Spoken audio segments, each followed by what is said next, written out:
자, 그럼 1교시 1번 문제부터 좀 보도록 하겠습니다. 다음은 박 교사와 이 교사가 나눈 대화이다. 물음에 답하시오 라는 문제였습니다. 1번 문제 같은 경우는 이제 제가 문제를 출제했을 때 정말 선생님들이 기초적인 개념들이 흔들리지 않게 갖고 있는지 이거를 확인하기 위해서 문제를 냈고요. 마인드맵이 흔들리고 있는지 이거를 확인하기 위해서 낸 거예요. 왜냐하면 첫 번째 챕터 같은 경우는 간단하게 선생님들이 읽고 지나가시는 경우가 많기 때문에. 근데 여기서도 시험 문제 출제는 좀 많이 됐었죠. 자, 먼저 소문항 1번부터 좀 보도록 하겠습니다. 밑줄 친 기억에 해당하는 용어의 명칭은 무엇이냐? 자, 쉬운 문제요. 명칭이에요. 명칭. 그냥 정확하게 선생님들이 답을 쓰실 수 있어야 되는 건데 이거 선생님들 기출문제에 나왔던 문장 그대로입니다. 밑줄 친 기억은. 자, 민석이의 문제 행동을 기능 평가한 후 민석이의 삶의 질 향상을 목적으로 제공하는 행동 문제에 대한 예방과 대처, 그리고 대안 행동 교수를 포함하는 장기적이고 생태학적인 행동 중재 및 지원에 대한 연수를 잘 들었다. 자, 이 문장에서 키워드 어디 있습니까, 선생님들?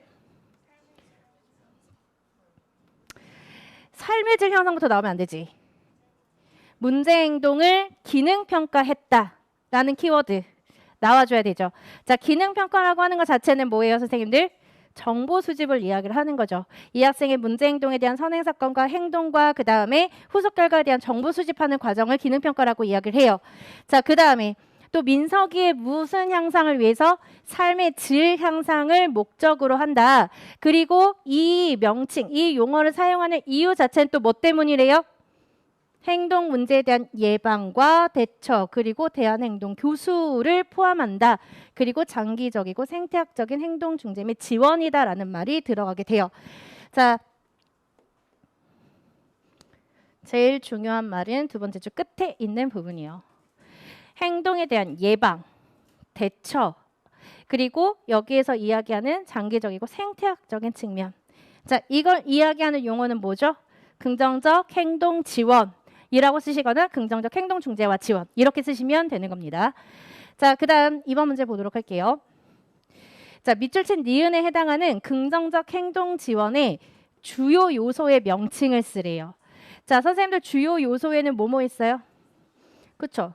생태학적 접근, 맞춤형 접근, 대상을 존중하는 접근, 팀 접근, 그쵸? 진단을 기반으로 하는 접근, 그 다음에 종합적 접근, 삶의 방식, 예방 및 교육 에 관련된 거잖아요. 그게 나와 주셔야 돼요. 자, 여기에서는 긍정적 행동 지원의 주요 요소이기 때문에 선생님들이 학교 차원의 긍정적 행동 중재와 지원에 대한 개념하고는 헷갈리시면 안 돼요. 학교 차원의 긍정적 행동 중재와 지원에서의 주요 요소 4가지는 뭐 있었죠? 체계, 성과, 실제, 자료 이렇게 4가지잖아요. 이거랑 헷갈리시면 안 돼요. 자, 밑줄 친 니은 한번 보도록 하겠습니다.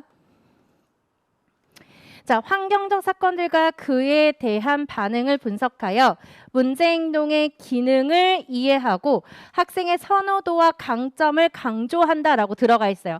자, 여기에서 중요한 건 제가 그 형광펜으로 밑줄을 쳐드렸는데 학생의 선호도와 강점 이것만 보시고 대상을 존중하는 접근으로 가시면 안 돼요. 대상을 존중하는 접근은 누구 입장에서 보자라는 거죠? 학생 입장에서 보자라는 거지. 선호도와 강점이라고 하는 것 자체를 학생 입장에서 보자라는 키워드가 들어가야 돼요. 자, 근데 여기에서는 문제 행동의 기능을 이해한다, 선호도와 강점을 강조한다 이런 키워드가 들어가 있기 때문에 무엇으로 봐야 돼요? 진단을 기반으로 하는 접근 이게 나와줘야 되는 거예요. 자, 선생님들 생태학적 접근은 어떻게 바라보고 있는 거예요? 생태학적 접근은 인간과 환경은 상호작용한다. 자, 그 다음 맞춤형 접근은 뭐예요? 맞춤형 접근은 중재는 개인적이어야 하고 즉 개별하여야 하고 실제적이어야 한다. 중재는 현실적이어야 한다. 이거예요. 자, 그 다음 예방 및 교육 중심 접근은요.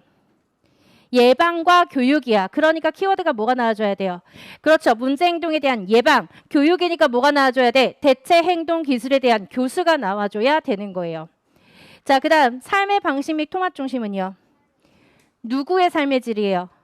특수교육 대상 학생, 장애 학생의 삶의 질을 향상시키는 게 목적이에요. 자, 그 다음 종합적 접근은요. 종합적 접근은 PBIS 계획 생각하면 된다라고 했었죠. 계획 네 가지 뭐예요?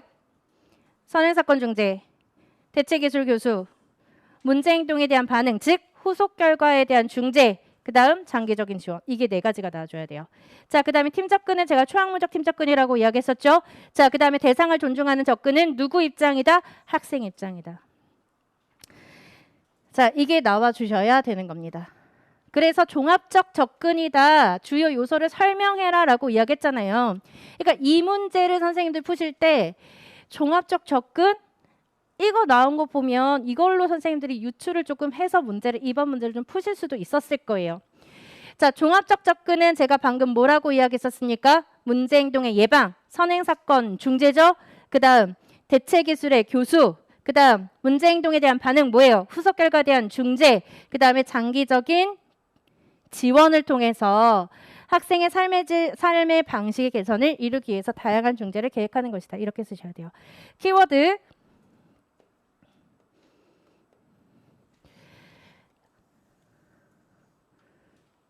이 네 가지가 반드시 들어가셔야 됩니다. 문제행동 예방, 대체기술 교수, 문제행동에 대한 반응, 개인의 삶의 방식의 개선. 자, 그 다음 밑줄 친 리을에 해당하는 긍정적 행동 지원의 특성의 명칭을 써라 라고 들어가 있어요. 자, 이거 제가 첫 번째 시간에 이제 특징에 대해 선생님들한테 설명을 했을 때 행동이라고 하는 것은 어떻게 된다라고 했었죠? 모든 행동은 학습된다 라고 이야기했었어요. 자, 그 다음에 두 번째 특징은 뭐가 있었죠? 두 번째 특징은 중재는 무슨 중재를 해야 된다? 실용적 중재를 해야 된다. 자, 그 다음에 세 번째 바람직한 기술이라고 하는 것은 사회적인 가치를 가지고 있어야 된다라고 이야기했었죠. 자, 그 다음에 네 번째는 뭐예요? 체계의 변화가 있어야 된다. 자, 그래서 긍정적 행동 지원의 특성 네 가지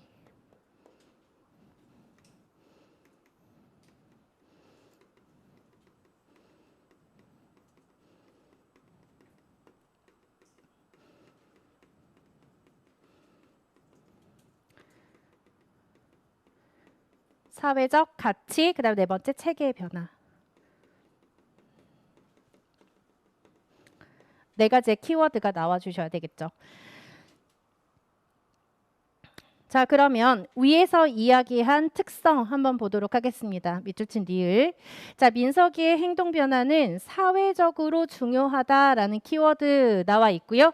그 다음에 포괄적이고 지속적이며 적절해야 된다라는 키워드가 나와 있네요. 자, 여기에서 이야기해주고 있는 특성은 뭐죠? 사회적 가치를 이야기해주고 있는 거죠. 사회적 가치에 대한 내용입니다. 만약에 체계 변화가 나와야 된다 라고 하면 키워드가 뭐가 나와줘야 돼요? 환경의 변화라고 하는 것이 키워드로 나와줘야 되는 겁니다. 자, 그래서 이렇게 네 가지에 대한 것들 간단하게 선생님들이 봐주시면 되겠죠. 자, 그 다음에 2번 문제 한번 보도록 할게요. 자, 2번 문제 보시기 전에 대표점 삭제 한번 볼까요?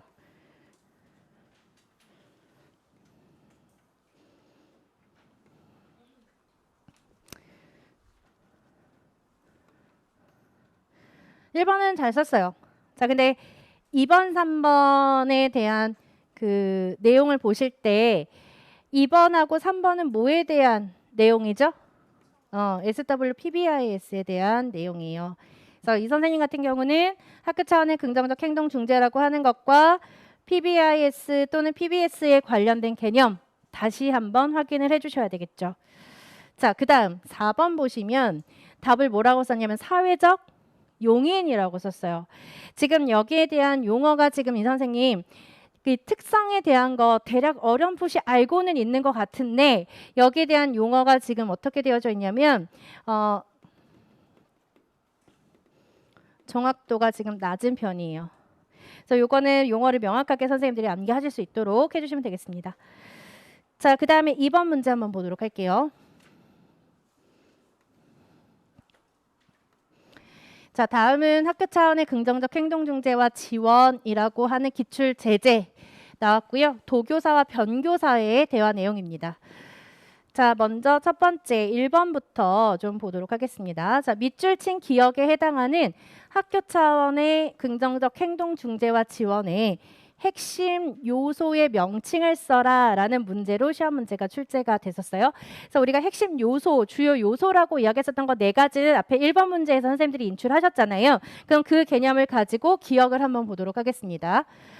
자, 기억은 자, 변교사가 저희 부서는 정책, 직원 배치, 유형, 예산, 팀 조직 등 학교 내 성인들의 행동에 영향을 주는 행동 계획이 포함되어져서 실행하고 있습니다. 효과적인 실제를 운영하기 위해서 반드시 필요한 요소이기도 하죠라고 들어가 있어요. 자, 여기에서 이제 저희 부서라고 이야기했으니까 SWPBIS에서 이야기하는 핵심 요소 뭐에 해당하는 거죠? 여기에서는 체계, 시스템에 해당하는 것을 변교사가 처음에 지금 말을 해주고 있었어요. 그러면서 이제 실제라고 하는 것을 운영하기 위해서는 반드시 하드웨어적인 부분이 필요하다. 왜냐? 실제라고 하는 건 소프트웨어적인 개념이잖아요. 중재니까. 그래서 하드웨어적인 부분에 대해서 담당하고 있는 내용이 나와 있습니다. 또한 학생과 가정과 교육자가 모두 인정하고 강조하는 학생의 사회적 능력 향상과 학업 성취를 목적으로 두고 있다라고 이야기를 해요. 자, 효과적인 실질적인 효과가 입증된 중재를 내가 투입을 하게 되었을 때 나타나는 결과 2가지를 무엇을 목적으로 두고 있다라는 거죠? 사회적 능력 향상과 학업 성취예요. 그럼 여기에서 이야기하는 거는 뭐죠? 성과에 대해서 이야기를 하는 거예요.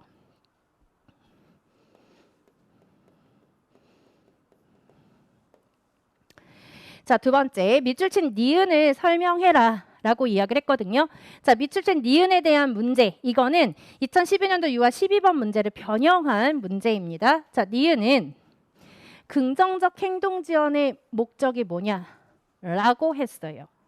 자, 긍정적 행동 지원 목적 선생님들이 조금만 눈치가 있었다면 1번 문제에서 답이 주어져 있었던 걸 확인하실 수가 있을 거예요. 근데 여기에서 제가 중요하다라고 하는 건 뭐라고 이야기했었죠? 문제 행동의 예방이라고 하는 게 중요하다. 그래서 PBIS에서 가장 중요한 거는 뭐다? 문제 행동에 대한 예방이에요. 예방을 하기 위해서 우리가 긍정적 행동 중재와 지원이라고 하는 거를 실시하는 거예요. 근데 선생님들이 여기에다가 뭐라고 쓰신 분들이 많냐면 개인의 삶의 질을 향상하기 위한 거다. 물론 그것도 궁극적인 목적으로서는 틀린 말은 아니지만은요.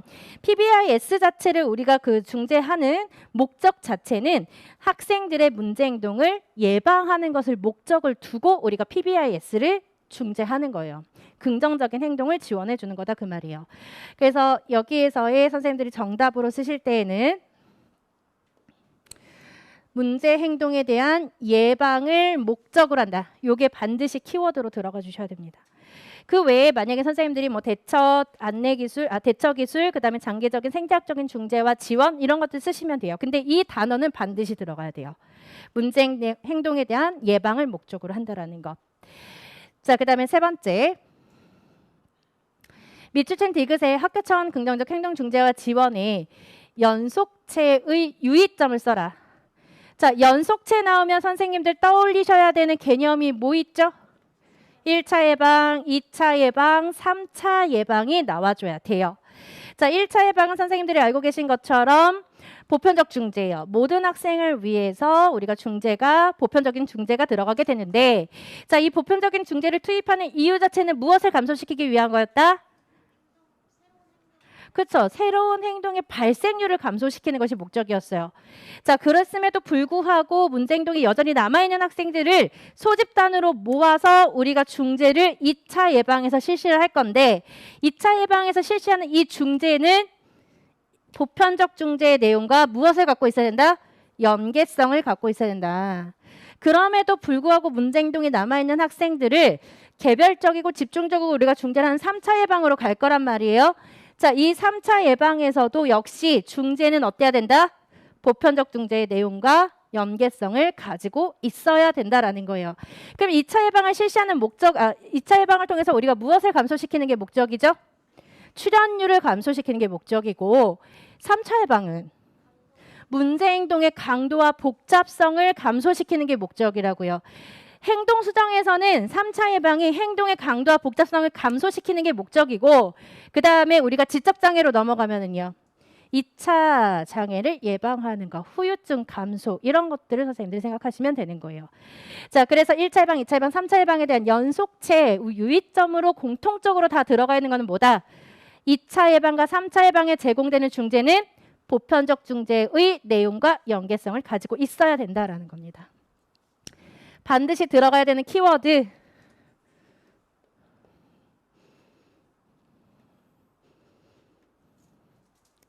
보편적 중재 내용과의 연계성이에요. 이런 것들은 어구로 외우세요. 자, 그 다음 밑줄친 리을이 잘못된 점의 이유를 위기관리 계획의 주 목적과 연관지어서 설명하시오 라고 들어가 있었어요. 이 문제도 기출문제 변형이긴 하거든요. 자, 리을에서 뭐라고 설명을 해주고 있냐면 교사는 교실에서 문제 행동을 보이는 학생을 집중적으로 대처하고 위기 상황이 종료될 때까지 다른 학생들은 교실에서 공부할 수 있는 환경을 조성해 줘야 된다라고 했어요. 자, 우리 위기관리 계획, 위기관리를 하는 주 목적은 무엇이죠? 보호예요, 보호. 반드시 들어가야 될 키워드 보호란 말이에요. 무슨 보호냐면 학생들에 대한 보호예요. 문제 행동을 하는 학생도 보호를 해야 되는 거지만 안전으로부터 보호를 해야 되는 거지만 그 외에 학생들에 대한 보호가 반드시 들어가 줘야 돼요. 자, 그래서 여기서 키워드로 선생님들이 넣으셔야 되는 부분은 위험한 상황에서 대상 학생과 다른 사람을 보호하는 것에 이거 오타입니다. 보호하는 것에 주안점을 두는 것이기 때문이다. 이 말이 반드시 들어가 주셔야 됩니다. 보호라는 말. 근데 누구를 보호하는 거라고요? 문제 행동을 하는 대상 학생 그리고 그 이외에 다른 학생들에 대한 안전에서의 보호예요. 이 단어가 들어갈 수 있게끔 작성해 주시면 되겠죠.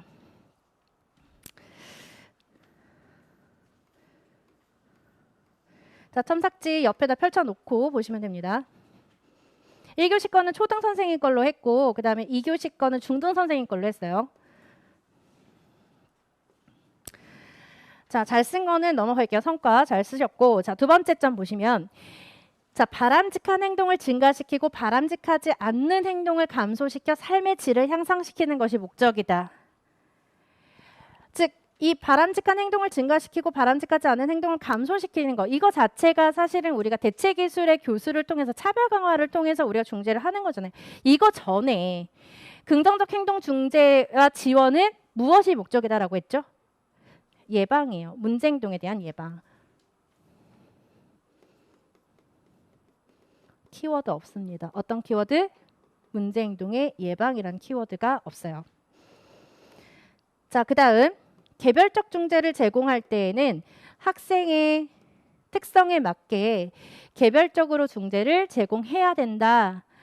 보편적 중재와의 연계성을 고려해야 된다라는 그 부분이 답이에요. 일단 이거를 썼다라는 것 자체는 문제에서 무엇을 파악하지 못했냐면 논점을 파악하지 못한 거예요. 문제에서 요구하는 유의점이라고 하는 것이 무엇인지 논점 파악에서 지금 벗어난 답안인 거고요. 그 다음에 또 하나 키워드 당연히 없죠.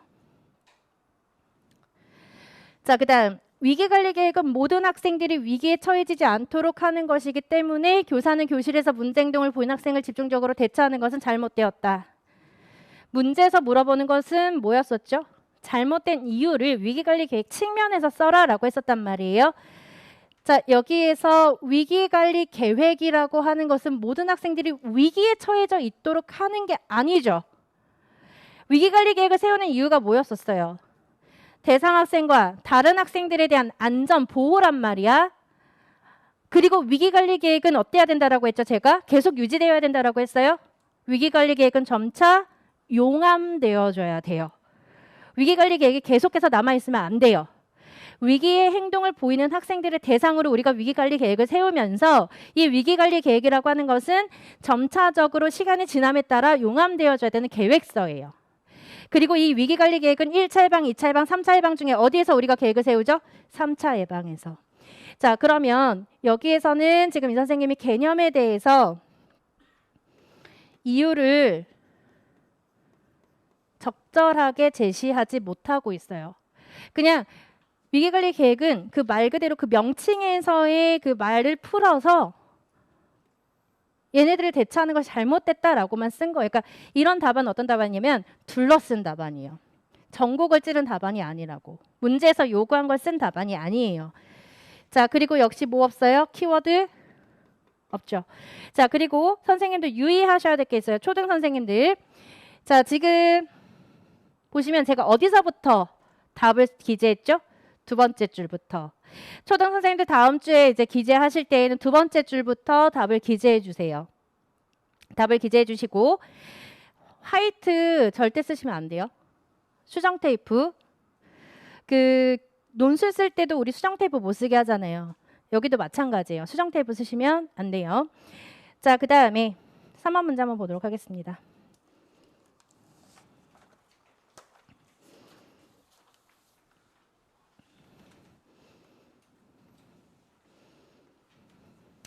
자, 다음은 통합 수업이 이루어지는 땡땡 유치원의 1차 교직원 협의 내용이다. 물음에 답하시오. 이것도 기출문제 변형한 문제인데요. 자, 1번 문제 보시면 기출층 기억에 해당하는 예방적 교수의 목표를 쓰시오 라고 들어가 있습니다.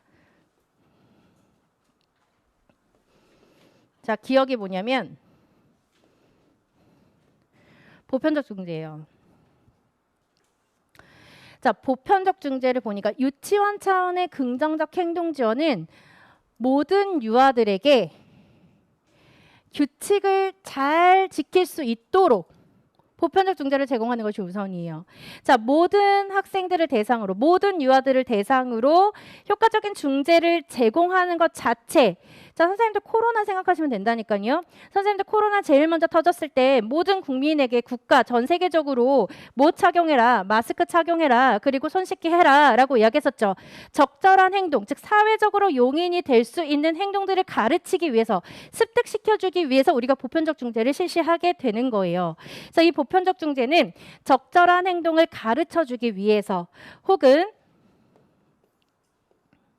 제가 정답으로 가지고 온 것은 이제 적절한 행동을 적극적으로 가르치기 위해서, 즉 습득시켜주기 위해서 이렇게 제가 가지고 왔고, 또 하나 답이 될 수 있는 건 뭐냐면 사회적으로 용인될 수 있는 기술을 습득시켜주기 위해서예요.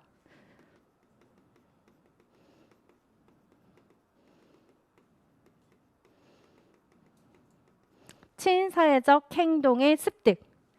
습득으로만 끝나면 안 되죠. 중재를 통한 이 기술을 학생들이 어떻게 할 수 있어야 돼요? 사용이에요. 그래서 답이 될 수 있는 건 두 가지입니다. 적절한 행동을 가르칠 수 있는 것, 가르치는 것. 또 하나는 친사회적 행동의 습득과 사용이라고 하는 것. 보편적 중재를 우리가 실시하는 예방적인 교수 목표 중에 하나입니다. 요거는 좀 추가적으로 선생님들이 내용 좀 봐주시면 될 것 같아요. 자, 이번 문제는 10자 밑줄친 기억과 같은 보편적 중재를 적용하여 얻고자 하는 목적 한 가지. 무엇의 감소다? 발생률의 감소예요. 2차 예방은 출현율의 감소, 3차 예방은 문제 행동의 강도와 복잡성을 감소시키는 것. 자, 그 다음에 세 번째. 밑줄친 니은에 해당하는 중재 방법을 위 대화 중재 내용의 근거로 예를 들어 설명하시오 라고 이야기했습니다.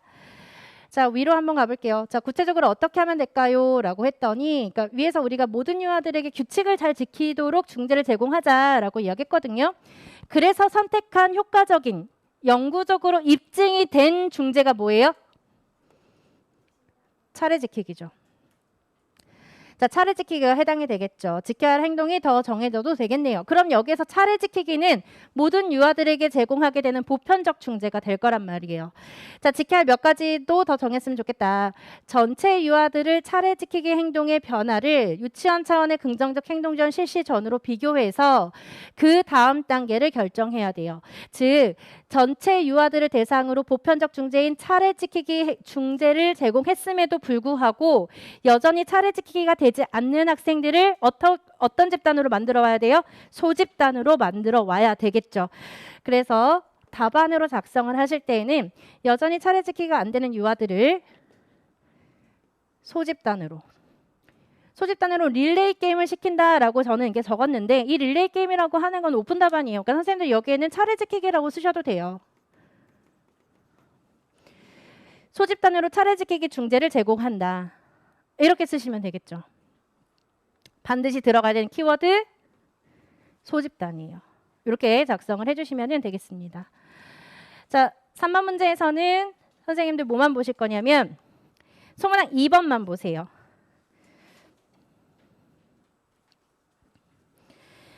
자, 대표 첨삭지에서 소문항 2번만 보시면 문제 행동의 출현율을 감소시키기 위한 것이다.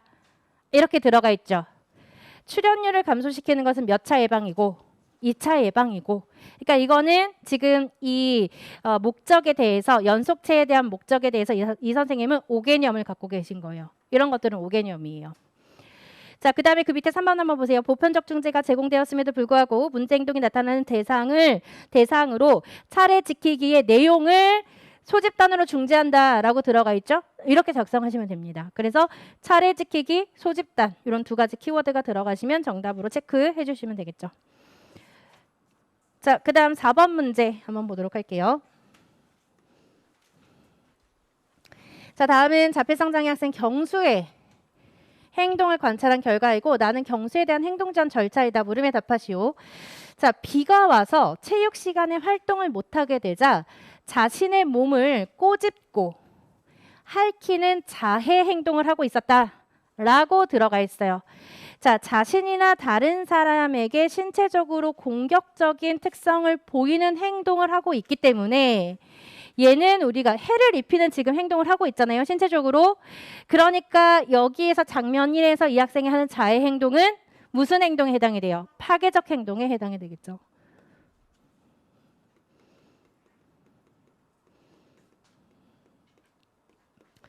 자, 그 다음 자신이 좋아하는 미술 시간이 되자 흥분을 하면서 자신의 눈앞에 손을 퍼덕이는 상동 행동을 하고 있었다.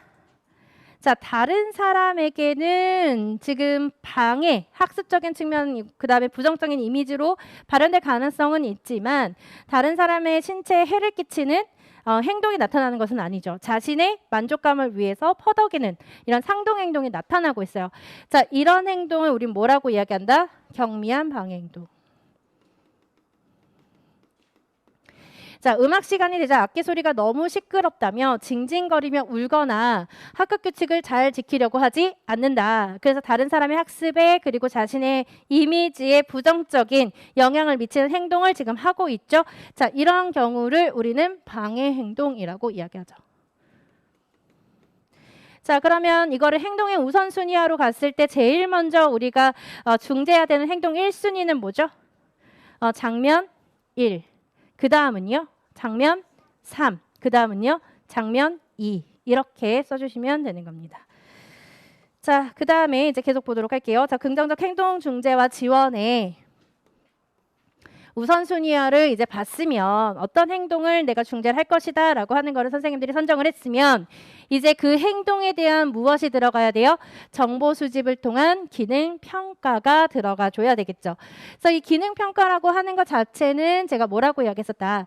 앞에서 이야기했듯이 정보 수집을 하는 거예요. 그 행동에 대한 선행 사건, 행동, 후속 결과, 그 환경에 대해서 우리가 정보 수집을 하는 것을 기능 평가라고 이야기를 합니다. 자, 기능 평가하는 방법 뭐 있었죠, 선생님들?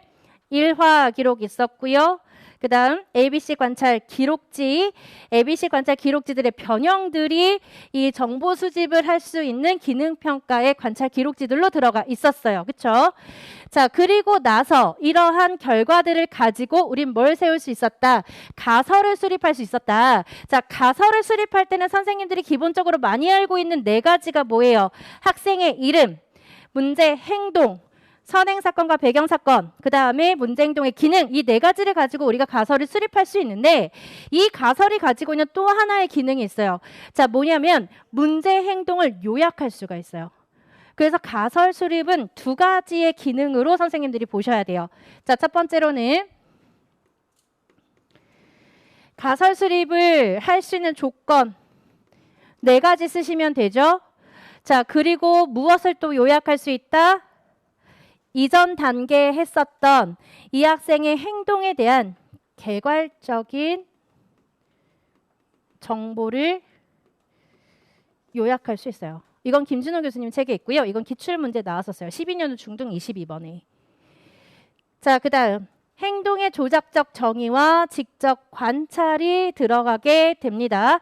자, 여기에서 이제 가설 수립을 하고 조작적 정의를 우리가 할 거예요. 자, 조작적 정의는 왜 하는 거죠? 무엇을 확인하기 위해서? 위에서 세웠던 가설이 정말로 맞는지를 확인하기 위해서 이제 우리가 행동에 대한 조작적 정의와 직접 관찰이 들어가게 됩니다. 자, 근데 필요하다면 뭘 하자라고 들어가 있죠? 기능 분석이 들어가 있죠. 자, 기능 평가하고 기능 분석은 차이가 있다라고 이야기를 했었어요. 그래서 여기에서 말하는 기능 분석은 입증이에요. 즉 검증. 그래서 검증을 하기 위해서 우리가 그 환경이라고 하는 것, 행동과 관련되어져 있는 환경을 체계적이고 계획적인 방법으로 우리가 수립을 해줘야 되고, 그 다음에 통제되는 선행사건의 조건의 역할, 그 다음에 그 행동을 유지하게 되는 결과, 이런 것들을 검증하는 방법이 뭐다? 기능 분석이다라는 거예요. 자, 이거 개념 정의 선생님들 체크해 주셔야 돼요. 자, 행동과 관련있는 환경을 체계적이고 계획적인 방법으로 조작한다. 이 말이 나와줘야 돼. 행동과 관련 있는 환경을 조작한다. 자, 두 번째 나와줘야 되는 건 뭐예요? 선행 조건의 역할이나 그 행동을 유지하게 하는 결과를 검증한다. 그래서 무엇을 파악하기 위한 거죠? 행동과 선행 사건에 대한 기능적 관계를 입증하기 위한 거예요. 이거 우리 기본이론서 12페이지에 있는 내용이에요. 자, 그 다음 가설을 이제 확정할 거예요. 그리고 나서 뭐 해야 돼요? PBIS에 대한 계획 수립과 실행이 들어가야 되겠죠. 선행사건 중재, 대체기술 교수, 문제행동에 대한 반응, 그리고 여기에 하나 더 뭐가 들어가야 된다라고 했죠? 장기적인 지원이 들어가야 이 학생의 삶의 질을 변화시킬 수 있을 거 아니에요? 장기적인 지원까지 들어가 줘야 돼요. 자, 그리고 이제 행동지원 계획을 우리가 투입을 하게 되었을 때 그 수행에 대한 효과가 있는지 평가를 우리가 수행을 해줄 수가 있어야 되겠죠. 자, 그러면 문제 보도록 하겠습니다. 1번. 자, 경수의 행동지원팀이 기억을 할 때 가에 나타난 경수의 행동 중 우선적으로 지도해야 할 순서를 장면의 번호에 따라 순서대로 쓰고, 첫 번째 문제예요. 그와 같이 선정한 이유 한 가지를 쓰라고 이야기했어요. 문제에서 요구한 거는 두 가지예요. 이런 거 풀 때 번호가 아무것도 안 붙어져 있으면 선생님들이 임의적으로 만들어서 가지수 체크하셔야 돼요. 그럼 장면을 우리가 체크했고, 자, 이와 같이 선정한 이유, 우선순위화로 만든 이유는 누구와 누구에게 해를 되는 또는 위협이 되는 행동이니까 자신이나 다른 사람, 이게 키워드예요. 이게 반드시 답안에 키워드로 들어가 있어야 돼요. 자신이나 다른 사람에게. 그래서 아까 자해 행동이라고 하는 것도 우리가 파괴 행동으로 놓고 봤었던 겁니다.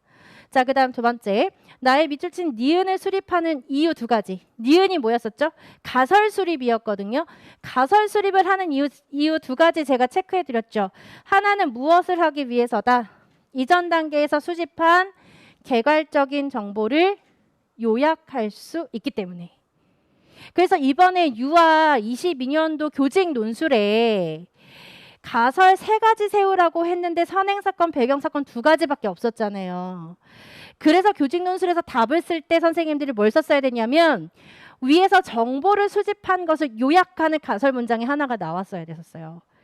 선행사건, 배경사건은 2개밖에 없었는데 3개를 쓰라고 이야기했었어. 논술에서. 그래서 하나는 선생님들이 이렇게 요약하는 문장으로, 개괄적 정보에 대한 요약하는 문장으로 답안을 작성하셔야 되는 겁니다. 자, 그 다음에 무엇을 파악하기 위해서 가설을 설정한다? 행동의 기능적 관계를 파악하기 위해서 가설을 설정한다. 그래서 가설을 설정하는 조건 4가지 선생님들이 인출해 주시면 되겠죠. 자, 그 다음에 3번. 나의 디귿의 제한점 2가지를 서술하시오 라고 들어가 있습니다. 자, 디귿에 대한 것은 이제 기능 분석과 관련되어져 있는 내용이에요. 자, 기능 분석은 제가 아까도 이야기했듯이 체계적 그 행동과 관련되어져 있는 환경에 관련되어져 있는 것을 조작하고, 그 다음에 선행 조건의 역할이나 그 행동을 유지하게 하는 것들을 검증하는 방법이라서 기능적 관계를 입증하는 거였었어요. 그러니까 그 행동들 자체는 어때야 돼요? 행동들 자체는 위험한 행동이면 안 되죠. 그래서 기능 분석은 빈번하게 나타나는 행동, 두 번째, 기능 분석은 심한 자해 행동이나 자살과 같이 위험한 행동에는 적용하기 어렵다라는 거예요. 이거 쓰시면 돼요. 근데 우리 또 하나 쓰라고 이야기했죠? 기능 분석은 체계적인 여러 단계의 실행 과정을 거쳐야 하기 때문에 시간과 경비가 필요하다. 인력이 필요하다. 간단하게 이거 쓰시거나 아니면 또 뭐 쓰시면 될까요? 여기에서는 그 빈번하게 나타나는 행동에만 주로 적용할 수 있다라는 거. 자, 이렇게 적어주시면 되겠습니다. 세 가지 중에 두 가지 적어주시면 되겠죠? 자, 이제는 선생님들이 2장으로 넘어갈게요. 행동의 기능평가 가설을 세우는 단계로 이제 넘어가도록 하겠습니다.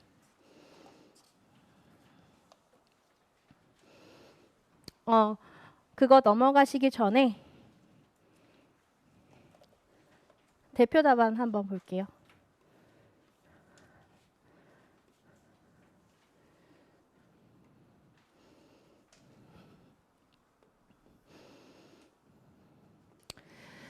자, 이 선생님 지금 문제를 파악하실 때 급하게 푸신 것도 없지 않아 있을 것 같긴 해요. 근데 이런 문제는 너무 쉬운 문제라서 틀리면 안 돼요. 문제에서 뭐라고 이야기했죠? 순서를 쓰라고 이야기했었잖아요. 순서대로 장면 번호를 이용해서 써라라고 이야기했기 때문에 순서대로 쓰는 모습이 나와줘야 되고 아마 이 선생님이 문제 푸실 때 뒷문제에 꽂혀 있을 수도 있어요. 왜 이렇게 해야 되는지 그 기준에 대해서 써라라는 것에 꽂혀서 이렇게 썼을 수도 있는데 일단 여기에서는 자신을 해하는 자해 행동, 즉 파괴 행동이 나타났기 때문이다라고 이렇게 써주셨는데요. 여기에서 쓰실 때에는 이 자신을 해하는 자해 행동이기 때문에 사례랑 갖고 와서 쓰시는 것도 좋지만은요. 그 정의 자체를 가지고 와서 써주시는 게 더 좋아요. 선정 기준에 관련돼서. 그래서 아까 제가 이야기했던 키워드를 가지고 써주시고요. 이런 거는 실수예요. 정말 실수하시면 안 돼요. 너무 쉬운 문제이기 때문에. 자, 그다음에 나머지 2번과 3번에 대한 건 잘 쓰셨기 때문에 참고만 해주시면 되겠습니다. 자, 그럼 5번 문제 한번 보도록 할게요.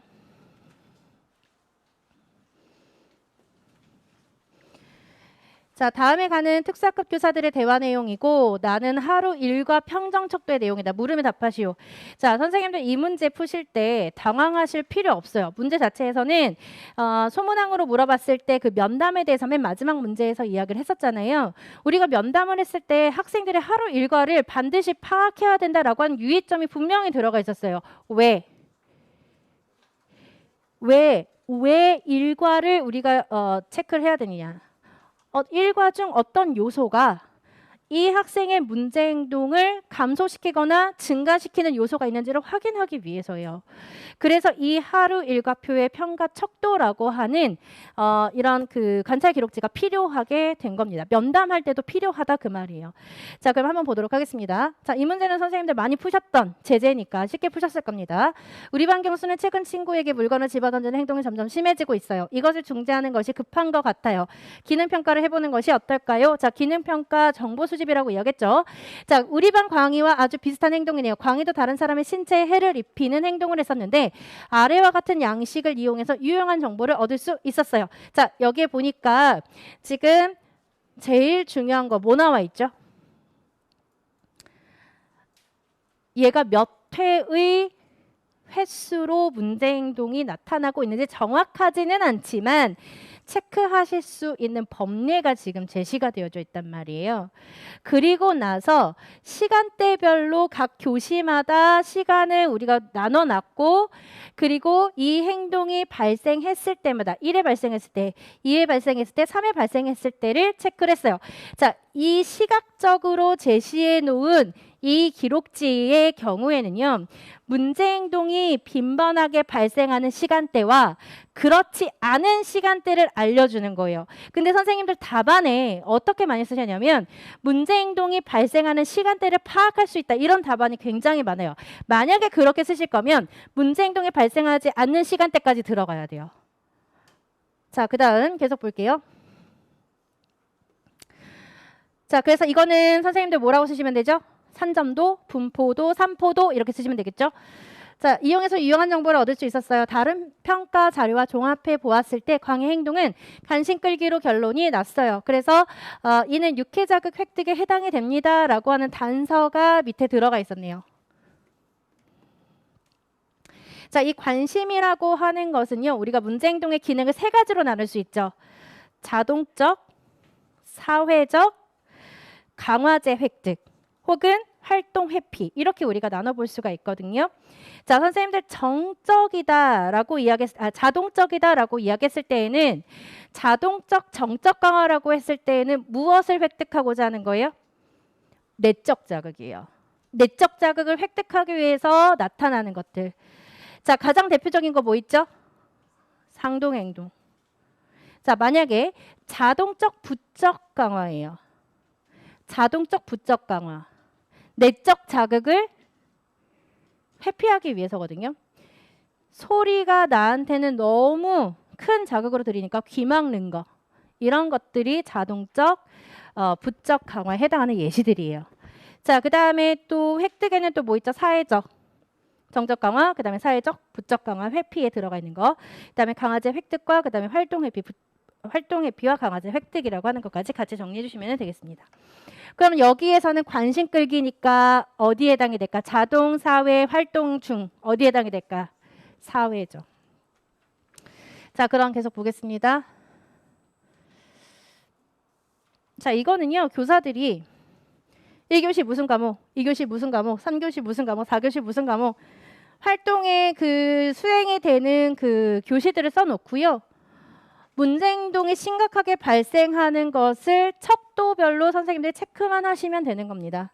예를 들어서 국어 시간에 이 학생이 보통 수준의 문제 행동을 보였다. 그럼 3점. 너무 높은 수준으로 나왔다. 그럼 5점. 이런 식으로 평등 척도로 선생님들이 체크만 해주시면 되는 기록지예요. 자, 가에 밑줄은 기억의 장점 한 가지를 쓰시오라고 이야기했습니다. 자, 기억. 기능평가의 장점 선생님들 뭐 있죠? 가정적인 진술을 만들 수 있게 해준다. 그리고 그 가정적 진술을 지지하는 관찰 자료를 얻을 수 있다. 행동의 기능평가의 자료를 기반으로 무엇을 세울 수 있다? 행동 지원 계획을 세울 수 있다. 그래서 그 다음 단계가 뭐였었어요? PBIS 그 다음 단계가 기능평가하고 가설 수립한 다음에 그 다음 뭐 했어? PBIS에 계획 수립했잖아요. 그래서 행동 지원 계획 4가지, 선행사건 중재, 문제 행동에 대한 중재, 그 다음에 대체 기술의 교수, 그 다음에 장기적인 지원, 이런 것들을 계획을 세울 수 있다라는 것이 기능평가의 장점으로 들어가 있는 부분입니다. 자, 그 다음에 가에 밑줄친 니은의 직접 관찰의 명칭을 써라 라고 이야기했고요. 이 관찰을 통해서 알 수 있는 정보를 써라 라고 이야기했었죠. 그래서 선생님들 산점도, 산포도, 분포도 다 쓰시고, 그 다음에 이 관찰 기록지를 통해서 시각적인 자료를 통해서 우리가 알 수 있는 거는 뭐다? 더 자세한 진단을 실시해야 할 시간대를 결정할 수 있다라는 거죠. 아까 제가 이야기했던 거는 정의에 불과해요, 선생님들. 산점도에 대한 정의예요. 문제 행동이 가장 많이 나타나는 시간대와 그렇지 않은 시간대를 알 수 있다는 거는 산점도에 대한 정의라고요. 이거를 통해서 우리가 알 수 있는 거는 뭐예요? 더 자세하게 진단을 해야 되는 시간대가 지금 언제예요? 3교시, 4교시잖아요. 이거를 파악하는 것이, 정보를 파악하는 것이 주 목적이다라는 겁니다. 이거를 정답으로 써주셔야 돼요. 더 자세한 진단을 실시해야 되는 시간대를 결정하는 것이 출발점이다. 자, 그 다음에 밑줄친 디귿을 대화에 근거하여 문제행동 기능의 분류에 해당하는 명칭을 쓰시오. 자, 이거는 간단하게 선생님들 자동적, 사회적, 그 다음에 활동 또는 유형,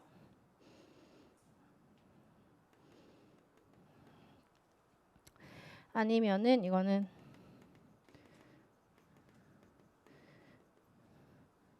요거는 회피에서 이야기하는 거. 이렇게 해서 나눠서 보시면 되겠습니다. 근데 아까 관심 끌기였으니까요. 사회적 자극을 획득하는 거다라고 이제 보시면 되겠죠. 자, 그 다음에 나의 하루 일과 평가지는 면담을 통해서 수집한 자료이다. 면담 자료 수집 시 하루 일과 평가지를 사용해야 되는 이유. 제가 이야기했었죠. 면담이라고 하는 거는 면담이라고 하는 거를 물어보는 게 아니고 면담이라고 하는 것 자체는 우리가 구조화된 면담, 반구조화된 면담, 비구조화된 면담 유형을 이야기를 하는 거고요. 이를 통해서 우리가 추가적으로 얻기 위해서 이 하루 일과 평가지를 반드시 수집해야 된다라고 들어가 있어요. 잊지 말아야 할 것은 학생의 일주일 학교 생활을 중심으로 일과에 대한 정보를 수집해야 되는 것. 이거는 정답이 아니에요. 이건 선생님들한테 설명드리려고 제가 넣어드린 거고 이거를 해야 되는 궁극적인 이유는 무엇 때문에? 어떤 요소가 문제 행동의 감소나 증가에 영향을 미치는지를 확인하기 위해서다. 자, 어떤 요소가 문제 행동의 감소나 증가로 나타났고 또 하나는요. 문제 행동이 발생하지 않는지에 대한 정보도 알 수 있기 때문이에요.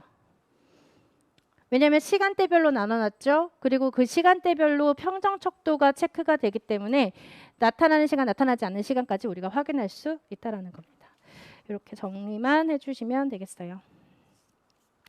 자, 이 면담에 관련된 거는요. 저희 그 기본이론서 교재에 22페이지에 들어가 있는 내용입니다.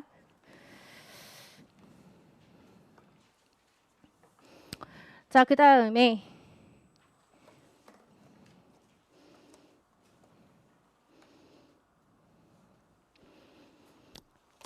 대표 답안은 선생님들 참고만 해주시고요.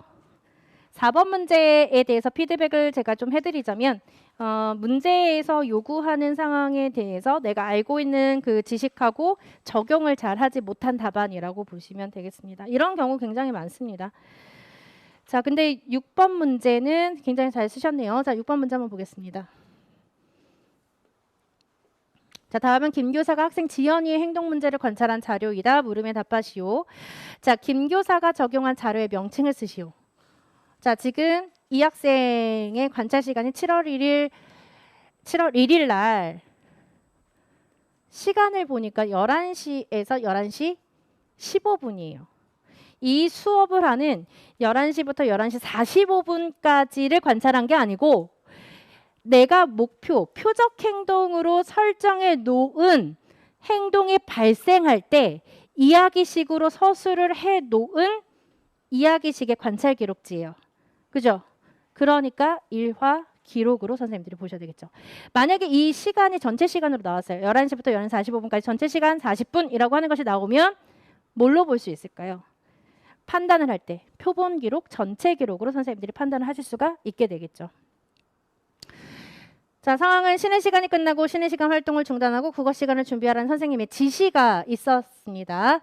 자, 선생님이 이제 지시를 이제 했는데 종소리가 들리자 다른 학생들은 쉬는 시간 활동을 중단하고 자기 자리로 잘 찾아가서 앉았어요. 자, 여기 오타 있네요. 니은 지읒. 자, 그다음 쉬는 시간이 끝났는데도 지연이는 계속해서 장난감을 만지작거리고 있었습니다. 장난감을 만지작거리는 행동은 아마도 행동을 중단하기 싫다는 의도로 해석한다. 자, 계속해서 장난감을 만지작거리고 있었다. 이거 자체는 우리가 객관적으로 관찰 가능한 행동을 잘 서술해놨어요. 이 행동에 대해서 객관적으로 잘 서술을 해놨는데 그 뒤에 서술해 놓은 것을 보니까 이 만지작거리는 행동에 대해서 관찰자의 주관적인 판단이 지금 들어가 있는 문장이에요. 그래서 서술할 때도 뭐라고 했어요? 의도로 해석이 된다라고 서술을 해놨단 말이죠. 자, 이 문장 적절한가요? 적절하지 않은가요? 일화 기록에서는 적절하지 않죠. 이런 거는 구분해서 우리가 기록해야 된다라고 이야기했었잖아요. 자, 선생님이 지연이가 가지고 노는 장난감을 정리하자 지연이는 두 다리를 뻗고 소리를 지르며 울었다. 선생님이 여기서도 울었다라고 하는 것 자체는 객관적인 관찰 가능한 행동으로 서술이 되어져 있죠. 선생님이 제자리로 가서 앉으라고 지시하자 지연이는 두 발로 바닥을 크게 두드리며 더 큰 소리로 울었다. 자, 그러자 선생님은 지연이를 두 팔로 들어 제자리로 옮기려고 했다. 이런 모습들, 장면들에 대해서 객관적으로 지금 잘 설명을 해주고 있습니다. 자, 김 교사가 적용한 자료의 명칭은 일화 기록법으로 선생님들 쓰셔야 되고요. 자, 그 다음에 위 자료에서 적절하지 않은 부분을 찾아 쓰고 그 이유를 쓰시오라고 이야기를 했습니다. 자, 아까 제가 이야기했던 것처럼 관찰자의 느낌이나 해석은 객관적인 그 사실의 행동의 기록자하고는 어떻게 된다? 구분될 수 있어야 된다. 그래서 해석과 실제와 일어난 사실을 구분하여 기록한다. 이런 단어들이 들어가 줘야 돼요. 답안에. 자, 그 다음에 표본 기록의 장점을 위 자료와 비교하여 설명하시오. 자, 표본 기록은 제가 뭐라고 이야기했었어요? 행동을 관찰해야 되는 모든 시간대에 대해서 이야기식으로 서술을 해놓은 관찰 기록이라고 이야기를 했었잖아요. 근데 일화 기록 같은 경우는 내가 표적 행동으로 선정해 놓은 행동이 발생할 때 그때 기록을 해주면 되는 거예요. 그렇기 때문에 선행 사건이나 배경 사건에 관련돼서 혹은 그 뒤에 후속 결과에 대해서 더 많은 자세한 그 정보를 알려주는 것은 표본 기록일까요? 일화 기록일까요? 표본 기록이에요. 그래서 일화 기록보다 더 자세한 정보를 제시해 줄 수 있다. 더 구체적인 정보를 제공해 준다라고 하는 것이 표본 기록의 장점이에요. 그래서 들어가야 되는 키워드. 선행 사건 및 후속 결과가 될 수 있는 상황보다 깊이 이해할 수 있다라는 것. 이렇게 쓰시거나 아니면 더 많은 정보를 제공해 준다. 이렇게 쓰시면 되겠죠.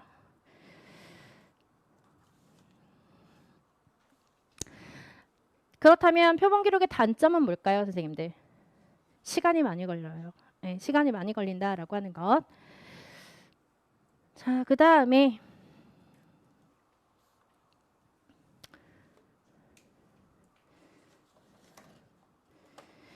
자, 6번 문제는 이 선생님 잘 쓰셨기 때문에 참고해 주시면 좋을 것 같습니다. 자, 그 다음에 7번 문제 한번 보도록 할게요. 자, 정서행동장애 학생에 대한 행동관찰 기록의 일부이다. 작성 방법에 따라 서술하시오. 자, 위에 직접관찰법의 명칭을 쓰시오. 자, 선행사건, 행동, 그 다음에 후속 결과라고 하는 것이 이제 들어가 있거든요.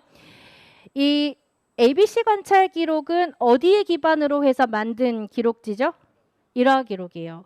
일화 기록을 할 때 아무래도 우리가 이야기식으로 서술을 하다 보니까 너무 많은 시간과 그다음 비용이 투자가 되기 때문에 이것을 간략화하기 위해서 나온 것이 뭐다? ABC 관찰 기록지다. 그래서 일화 기록을 바탕으로 만들어져 있고요. 그리고 여기에서는 제가 지금 다 서술어로 제가 설명을 해놓고 있지만 여기에서는 우리가 약식 기호를 사용할 수도 있죠. 자, 그래서 이런 선행사건 행동 결과라고 하는 것이 나와 있게 됩니다. 자, 그러면 우리 하나만 더 이야기를 해볼까요? 자, ABC 행동관찰 건목표라고 하는 게 있어요. 자, ABC 행동관찰 건목표는 자, 무엇이 먼저 이루어져야 될까요? 면담을 통해서 선행사건은 뭐고 행동은 뭐고 후속 결과가 뭐다라고 하는 것이 먼저 나와 있어 줘야 돼요. 그래서 이 기록지를 이용하면서 그 행동과 사건과 그 다음에 후속 결과가 나타나면 우리가 체크만 해주면 되죠. 역시 일화 기록이라고 하는 것과 ABC 관찰 기록이 너무 시간이 많이 드니까 우리가 또 간략하게 좀 변화시킨 것이 ABC 행동 관찰 건목표예요.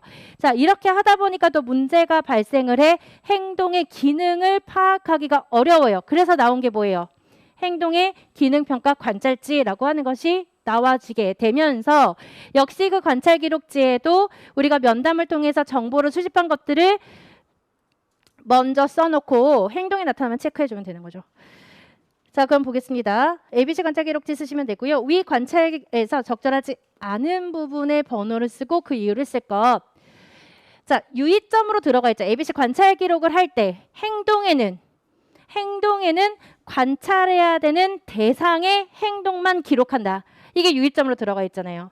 그래서 문제를 푸실 때 선생님들 이 칸을 유심히 보시면 관찰 대상 학생이 학생 A니까 여긴 주어가 다 뭐가 나와야 돼? 학생 A가 나와야 되거든요. 근데 지금 여기서는 누가 주어예요? 교사. 교사가 책상 위에 준비물을 올려놓으라고 말한다. 라고 들어가 있습니다. 자, 이게 어디랑 바뀌면 될까요? 선행사건과 위치가 바뀌면 되겠죠. 그 선생님들이 답을 쓰실 때 행동 칸에는 관찰 대상 아동의 관찰된 행동을 작성해야 한다. 요거를 키워드로 적어주시면 되겠습니다. 자, 그리고 직접 관찰과 간접 평가의 장점 한 가지를 비교해서 서술할 것이라고 들어가 있죠. 그래서 요 내용이 이제 들어가 주시면 돼요. 자, 간접 평가 같은 경우는 선생님들 우리가 개괄 정보를 알려준다면 직접 관찰 평가는 그렇죠. 구체적인 정보를 알려줄 수 있죠. 자, 뭐에 대한 구체적인 정보예요? 선행사건, 행동, 그 다음에 후속 결과에 대한 구체적인 정보를 알려준다. 그래서 개괄적인 정보하고 비교해 주시면 되는 거. 그 다음에 직접 관찰 같은 경우는 우리가 구조화된 환경이 아니라 어떤 환경에서 제공해줘요? 자연스러운 환경에서.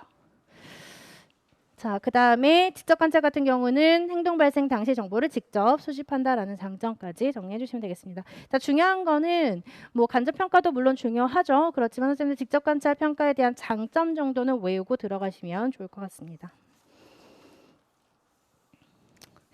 자, 그러면 8번 문제부터는 잠깐만 쉴게요. 잠깐만 쉬었다 들어갈게요.